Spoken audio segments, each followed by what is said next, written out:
Vous écoutez Vision et Terrain Doc, une émission proposée par Impact Evolution, qui met en lumière les femmes et les hommes qui contribuent à la dynamique économique occitane. Par leur vision, leurs actions de terrain, ils inspirent leur écosystème. Aujourd'hui, nous avons l'honneur d'accueillir un acteur passionné du monde entrepreneurial, Boris Restier. Bonjour. Bonjour Valentin. Boris, donc tu es délégué général du MEDEF Haute-Garonne, l'organisation qui fédère plus de 750 entreprises et représente plus de 76 000 salariés sur notre territoire. À 35 ans seulement, tu sais que tu n'as pas encore passé la barre des 36. Tu as déjà tracé un parcours assez impressionnant. Tu es diplômé en sciences politiques, ancien collaborateur parlementaire, puis chef de cabinet à la CCI Toulouse Haute-Garonne. Tu mets aujourd'hui toute ton énergie à renforcer l'écosystème économique local, à replacer l'entreprise au cœur du débat public et à imaginer aussi des services concrets pour accompagner les dirigeants et les dirigeantes dans un monde en pleine mutation. On y reviendra forcément tout à l'heure. Dans cet épisode, nous allons décoller avec toi, Boris, comment le MEDEF réinvente l'accompagnement des entreprises, quelles stratégies émergent face aux enjeux économiques actuels, et il y en a, et comment renforcer l'esprit de conquête des entrepreneurs d'Occitanie. Un échange direct, sans filtre, avec une vision claire pour demain. C'est parti. Boris, petit, il rêvait de faire quel métier ? Alors tu vas rire, mais je disais toujours à mes parents que je voulais être voleur de bonbons, puisque j'adore ça. J'en mangeais encore hier et je crois que j'arrive à faire un paquet. C'est pas bon, c'est un peu ma drogue. Il y en a, c'est la clope, la coke. Moi, c'est les bonbons. Et plus sérieusement, sinon, j'aurais adoré. Et on m'a dit, c'est ton rêve, mais c'est un rêve qui est possible. Donc peut-être qu'un jour, je me réinventerai et j'aurais voulu être testeur pour un guide touristique, testeur d'hôtel, testeur de restaurant, testeur de voyage. Parce que tu en viendras tout à l'heure, mais c'est une de mes grandes passions. C'est ça, tu voyages. Avant de voyager, comment devient-on délégué général d'une organisation patronale comme le MEDEF Haute-Garonne ? Parle-nous un petit peu de ta formation, de ton parcours. Écoute, moi, je suis né à Paris. Je sais que je vais me faire huer à Toulouse, c'est mais pas grave. Je suis né à Paris. Et j'ai fait mes études de fac de droit public au Capitole à Toulouse, il y a quelques années maintenant. Et ensuite, j'ai fait un Master 1 et un Master 2 en sciences politiques à Lyon. Et ensuite, j'ai fait un stage auprès de Christophe Borgel, qui était député de Haute-Garonne à l'époque à l'Assemblée. Et ce qui m'a ouvert les portes de l'Assemblée nationale. Et ensuite, j'ai été embauché par Julie Sommaruga, qui était députée des Hauts-de-Seine. Et donc, pendant 5 ans, j'ai œuvré à ses côtés. Et ensuite, je fais le choix de revenir à Toulouse, une ville que j'avais beaucoup appréciée pendant mes études. Et j'ai été embauché par Philippe Robardet et Pascal Daré, alors président et directrice générale de la CCI de Toulouse. Et donc, j'ai occupé les fonctions de chef de cabinet pendant 6 ans, avec la moitié, presque un mandat avec Philippe Robardet, et ensuite un moitié de mandat avec Patrick Piedrafita, qui était donc président d'Airbus Opération SAS. Et un jour, Julien, mon prédécesseur, Pina, m'a appelé et m'a dit « Boris, je m'en vais ». Donc, je suis la première personne à qui il a dit qu'il quittait le MEDEF Haute-Garonne pour poursuivre sa route à Paris. Donc, on fait un peu le chemin inverse. Et il m'a dit « Ça serait très chouette que tu puisses me succéder à ce poste. Tu es la personne idoine. Alors, il n'y en a pas ». Et je lui ai dit, ça peut être un challenge intéressant pour moi. Et donc, j'ai postulé auprès de Pierre Olivier et j'ai suivi le process comme tout le monde. Je crois qu'il y a eu plus de 70 candidatures. Et donc, j'ai fait 3 entretiens avec les membres du bureau pour prouver ma motivation et rejoindre cette belle organisation patronale qu'est le MEDEF. Et oui, 2024. À ta prise de fonction au sein du MEDEF, pour préparer un petit peu ce podcast, on lit dans la presse que tu voulais replacer l'économie au cœur du débat public et renforcer l'esprit de conquête de cette organisation, tout en apportant aux adhérents du MEDEF Haute-Garonne une offre de service en adéquation avec leurs besoins. Qu'en est-il de ces promesses, cher Boris ? Elles sont en cours. Je ne dirais pas qu'elles sont réalisées, mais elles sont en cours. Sur la première, de replacer l'économie au cœur du débat public, je pense qu'on a prouvé avec le travail fait pendant les élections municipales qu'on a remis l'entreprise au cœur du débat public. On a reçu, avec le bureau et le groupe de travail qui a travaillé un livre de propositions, l'ensemble des candidats de LFI au Rassemblement national. Ça nous a été reproché aussi d'échanger avec les extrêmes. Mais aujourd'hui, il faut acculturer tout le monde à l'entreprise. L'entreprise ne peut plus être la vache à lait et payer pour tout le monde. C'est-à-dire qu'aujourd'hui, il faut que chacun prenne ses responsabilités. Et je pense que les candidats à l'élection municipale à Toulouse l'ont entendu. Et il me semble que dans les programmes, nous ne voyons, à part je pense, d'augmentation des taxes pour les prochaines années. Et donc, je pense que ce travail qui a été commencé par Julien, Pierre-Olivier et son bureau porte ses fruits. On l'a poursuivi avec les élections municipales et on le poursuivra dans les prochaines semaines et les prochains mois avec l'élection présidentielle parce que notre organisation patronale en Haute-Garonne doit être force de proposition pour apporter au MEDEF national des billes et des idées pour les prochaines présidentielles. On ne doit pas subir, on doit être acteur. Vous êtes sur le terrain. Exactement. Et concernant les services aux entreprises et la conquête, je crois qu'on peut dire que l'ensemble des organisations patronales doivent être fortes. Mmh.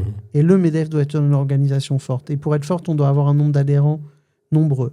Aujourd'hui, on fait des démonstrations où on peut réunir 1500 personnes. Oui. C'est le cas des vœux des forces économiques qu'on fait avec la CPME, la Fédération du bâtiment et des travaux publics, l'UIMM, la CCI. Et donc, on doit être le plus nombreux possible pour nous faire entendre. En Haute-Garonne, on a une concurrence accrue, alors concurrence ou pas d'ailleurs, mais avec les clubs d'entreprise. Oui. Plus de 400 clubs d'entreprise en Haute-Garonne. Et donc, à un moment, l'entreprise, elle doit choisir, faire des choix. Tout à fait. Puisque des adhésions par-ci, des adhésions par-là. Et c'est vrai que ça nous met un peu en porte-à-faux, puisqu'on n'a pas le même rôle. On a un rôle de défendre l'entreprise dans la sphère publique, ce que n'a pas forcément le club d'entreprise. Et en même temps, on a aussi la représentation de l'intérêt général avec les instances paritaires, de siéger dans un mandat qui est très important.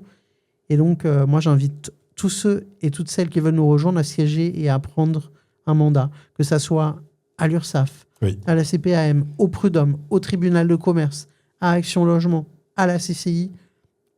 Il faut nous faire entendre, et pour nous faire entendre, il faut occuper ces postes et s'engager. Et sur les services, pour répondre à ta question, c'est peut-être là où on est aujourd'hui, on en a parlé juste avant de commencer ce podcast, un petit peu en retard. On a une culture très importante de l'événementiel. Oui. Et je pense qu'il faut se recentrer sur des sujets comme la formation et les podcasts peuvent être un outil. Et donc là, on a un travail avec le bureau, le conseil d'administration et les adhérents du MEDEF pour poursuivre le développement de notre offre de service et apporter une vraie valeur ajoutée aux entreprises. Et c'est comme ça qu'on sera fort. Tu fais le lien avec la question suivante. Qu'est-ce qu'aujourd'hui, en tant que délégué général du MEDEF Haute-Garonne, tu dirais à un jeune entrepreneur, une jeune entrepreneuse qui veut s'installer en Haute-Garonne? Parce que tu parlais de formation, ça fait penser aussi à l'apprentissage. Je dirais qu'on a un écosystème dynamique fort. On a la chance d'être poussé par une locomotive qui est Airbus, d'être un territoire qui s'en sort mieux que les autres aujourd'hui en France, avec de la croissance, du recrutement, même si c'est dur. Oui. Et on le sent dans des secteurs d'activité que c'est très dur. Mais on a quand même cette chance-là que d'autres n'ont pas. On a un secteur de la santé qui est très fort. On organise un événement autour de ça, une REF santé, le 2 avril prochain. Je vous invite tous à nous y rejoindre pour mettre en valeur les pépites, les biotech, les startups du secteur de la santé qui seront présentes à cet événement. Un secteur du numérique qui se développe avec l'IA et on doit être moteur sur ces questions-là. Et donc, je dirais qu'on a un territoire dynamique. On a encore un petit peu de foncier pour les accueillir. Et il faut venir faire travailler nos entreprises de services. Donc, on a besoin d'industrie, on a besoin de services, on a besoin de commerce en Haute-Garonne. Donc, venez avec nous. Donc, on peut s'installer. Exactement, et surtout rejoindre le MEDEF. Oui, tout à fait. Le message est bien entendu. Quelle est ta part aujourd'hui dans tes fonctions? Il y a la vision, le terrain. Dans ton quotidien, comment ça se matérialise un petit peu une journée de Boris aujourd'hui? Alors, une journée type, comment dire? Je suis pas sûr qu'on puisse dire qu'on a une journée type, mais c'est ce qu'on aime dans nos métiers. C'est le matin, on se lève avec une to-do list et on arrive le soir et on se dit « je n'ai rien fait de ma to-do list ». Non, mais une journée type, c'est une revue des différents événements qu'on peut avoir. C'est la gestion au quotidien des mandats, c'est l'institutionnel avec notre bureau, c'est le niveau national avec des informations à faire remonter ou des informations descendantes à transmettre à nos adhérents, c'est répondre aux problématiques que peuvent avoir nos adhérents. La semaine dernière, quelqu'un cherchait un contact à la DDT. Je n'avais pas de contact à la DDT. Qu'est-ce que la DDT? La direction, je vais faire une erreur, je pense, direction départementale et territoriale. Et donc, si tu veux, c'est répondre à nos adhérents sur leurs problématiques et de la représentation, beaucoup aussi, d'être présent dans les différents événements que peuvent organiser nos adhérents, qu'on peut organiser ou que peuvent organiser nos partenaires. C'est être en relation quotidienne avec mon président sur des décisions stratégiques ou pas. Donc ça commence tôt et ça finit très très tard. Ça commence tôt, parce que des fois, je te vois passer dans certaines soirées économiques. Une membre de mon bureau hier soir qui m'a dit Boris, c'est pas 1 heure pour qu'on s'appelle, donc on s'appellera demain matin à 9h. J'ai dit ok, si tu le souhaites. C'est la passion aussi. Oui, parce qu'en fait, on sent que tu es quand même habité par ton rôle au-delà de tes prérogatives. On a l'impression quand même que tu vas bien au-delà finalement de ce que l'on te demande. Non, pas au-delà de ce qu'on me demande, mais le rôle et les entreprises du territoire le nécessitent. Oui. On a besoin d'être engagé. C'est des postes où de toute façon, si on n'est pas engagé, ça ne sert à rien d'y être. Après, il faut savoir se préserver, avoir ces moments un peu off et être dans sa bulle. Mais on y arrive quand même. Mais c'est vrai que parfois, ça tire un peu. Forcément. Et tu dois avoir des anecdotes peut-être à nous partager un peu croustillantes avec des adhérents, parce que quand on voit qu'il y a 750 entreprises adhérentes et que tu rencontres beaucoup de monde, allez, partage-nous une petite anecdote avec un ou une adhérente sur ces dernières semaines. Alors, je ne sais pas si ça va être avec un adhérent ou une adhérente, mais j'avais envie de te raconter cette anecdote. On a fait un événement avec les forces économiques qui était la mobilisation contre les hausses d'impôts qu'on a organisé au Palais des Sports. Et je pense que tout le monde a vu cette affiche avec Bob l'éponge sur l'affiche, la fameuse éponge. Et donc, j'ai échangé quelques jours avant avec mon homologue de la CPM, Nicolas Poux. Et donc, il me dit Boris, on a un souci, on n'a pas d'éponge. Et donc, je crois qu'on est le jeudi et la mobilisation est le lundi.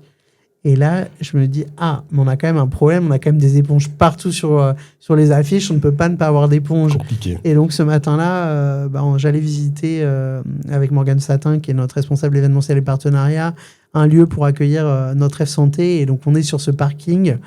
Et donc là, on se retrouve à passer des coups de fil à de nombreux adhérents pour nous dire « Mais vous n'avez pas des éponges de travaux jaunes sans grattoir de cette taille ?» Et on a fini par trouver nos 1500 éponges. Bon. Et ils ont été livrés, on a validé le bon de commande et le lundi, nous avions nos éponges. Mais voilà, c'est pour te dire à la diversité des missions qui peuvent nous être confiées dans ce poste. Exactement. Mais on a réussi. Éponges. Ah oui, l'engagement toujours. Toujours. Tu as une anecdote peut-être aussi, on le sait, tu as en relation avec les différents élus, que ce soit le président forcément, mais également tout le bureau. Est-ce que tu as aussi une anecdote, parce qu'il y a beaucoup d'humains, il y a beaucoup d'heures passées sur les travaux. Est-ce que tu peux nous partager quelque chose aussi Alors, je vais partager une anecdote d'un événement qu'on a organisé en septembre dernier, qui est le Top Eco. La soirée du Top Eco, un grand rendez-vous annuel de la rentrée. C'est la rentrée de septembre économique à Toulouse. Et donc, cette année, on le fait sous forme du Jimmy Fallon Show aux États-Unis. Et donc, Thomas Lage et Morgane Satin organisent cet événement qui était une vraie réussite d'ailleurs. Et je les remercie pour leur engagement. Avec 500 personnes au hall de la cartoucherie, c'était hyper chouette. C'était très réussi. Et donc, à un moment, tu l'as vu, sur scène, arrivent des danseuses. Oui, c'était assez inopinées. Assez et donc, osé. je m'affale un peu dans mon siège, je me baisse et je me fais « Pourquoi ils ont fait ça? Qu'est-ce qu'elles font là ?» Et donc là, tu as 4 personnes en même temps de mon bureau ou de mon conseil d'administration qui se retournent vers moi avec des yeux. C'est quoi cette scène? Et donc là, tu dis, Bon, bah celle-là, je la prends pour moi et on n'aurait pas dû aujourd'hui, Oui. dans une époque dans laquelle on vit, avoir cette scène-là. Bon, c'est une erreur. Oui, l'erreur est humaine. L'erreur mais- est humaine. Et puis, Du coup, vous la reconnaissez, donc Oui, à un moment donné, ça et- peut arriver. Mm. voilà, je pense que c'était pas approprié Ouais, à tout ce à fait. moment-là. Et donc voilà, je te dis, mais après, on assume toutes les erreurs et erreur, je ne sais pas, plutôt maladresse, je dirais, qu'erreur. Et après, on le fera pas l'année prochaine. Et enfin, aujourd'hui, on C'est un autre concept. peut passer à autre chose. Et je vous invite tous à venir à la prochaine soirée du Top Echo qui aura lieu le 10 septembre prochain. Ah, mais voilà, on a des nouveautés. 10 Tous les septembre teasers. dans l'agenda, c'est noté. Un grand rendez-vous qui est important, comme tu le disais, pour la rentrée. Est-ce que, avec cet agenda, avec ces différentes fonctions, tu as le temps encore de rêver qu'est-ce que tu fais en dehors un petit peu de ton travail? Quelles sont tes passions? Alors, je vais revenir un peu à ce que je disais au début. J'aime énormément voyager. D'accord. Donc, je crois que j'ai une liste. On fait un petit concours avec une amie. Je crois que je suis à 46 pays Ah découverts. oui, quand même. Et donc, pour moi, c'est une richesse de pouvoir Oui. découvrir ce qui existe ailleurs dans le monde. Voilà, qui aujourd'hui aussi, cette culture est menacée par, Oui. par les guerres qui éclatent. Et je pense qu'on a besoin de voyager, de s'inspirer d'autres choses. Et moi, c'est un peu ma période ressource dans l'année. D'accord. Je travaille beaucoup, je donne tout. À un moment, il faut que ça s'arrête. Déconnecter un petit peu. Ouais. Et la déconnexion, c'est partir loin. Aller recharger les batteries. Ouais. Et si tu pars pas loin, je crois que tu as aussi, enfin pas une passion, mais en tout cas un point d'intérêt sur quelque chose d'un peu plus terre à terre. Ça se voit? Non, ça se voit Non. pas, mais en tout cas, là aussi en préparant, j'ai cru Non, entendre j'aime, des saveurs, des odeurs arriver. J'aime beaucoup cuisiner et j'aime surtout aller au restaurant, découvrir des nouveautés. Donc, on m'appelle un peu la Bible à Toulouse quand même. Il y a pas mal de personnes qui m'appellent Boris. Là, je peux aller manger où? Quelles sont les nouveautés? Ouais, je suis beaucoup l'actualité culinaire de Toulouse. Donc la Et reconversion, d'ailleurs. en fait, tu vas ouvrir des restaurants, c'est ça? Eh bien, peut-être. On sait pas. Ça pourrait être quelque chose qui pourrait me tenter à l'avenir. Bon. Je vais te remercier, Boris, pour ce temps passé. Juste avant de Merci à toi, conclure, Valentin. est-ce qu'il y a quelque chose, un dernier message que tu souhaiterais passer à nos auditeurs du podcast Vision et Terrain Doc? Eh ben, continuez d'écouter ce magnifique podcast et de faire appel à Impact Évolution. Et puis surtout, pour tous les entrepreneurs de Haute-Garonne, n'oubliez pas, adhérez au MEDEF. C'est noté, nous on est déjà membres et on invite bien sûr les entreprises à se renseigner et à s'engager. Merci Boris et à bientôt. Avec plaisir, à bientôt.